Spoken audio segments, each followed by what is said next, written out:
नाही, नाही. शिवसेनेत जा असं त्यावेळेस सांगितलं होतं. त्यावेळची परिस्थिती होती. यांनी जेव्हा आवाहन केलं आणि यांनी जेव्हा बोलावलं, तेव्हा प्रत्येक व्यक्ती आपल्या घरातल्या व्यक्तीला विचारत असते, की "बाबा मी काय करू? कशा पद्धतीनं जाऊ का? नाही जाऊ का?"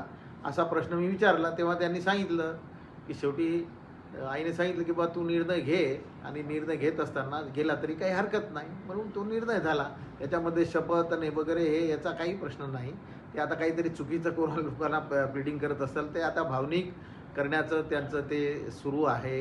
हे पूर्ण महाराष्ट्रात त्यांना आहे. हेच जर सभा मागच्या नगरपालिकेच्या निवडणुकीत मी त्यांना भेटायला गेलो आणि त्यांना विचारलं, की "साहेब, नगरपालिके क्षेत्रामध्ये आपल्या निवडणुका लागलेल्या आहेत. तुम्ही जरी तुमची तब्येत ठीक नसेल तर आपल्या आदित्य साहेबांना पाठवा." परंतु आदित्य साहेबही आले नाही. म्हणजे आम्ही इकडे खाली लढाई लढत राहायची, तुम्ही तिकडे यायचं नाही, काही पाठबळ द्यायचं नाही आणि पुन्हा आम्हाला का आम्ही जर काही निर्णय घेतला तर तुम्ही आम्हाला आरोप कराल.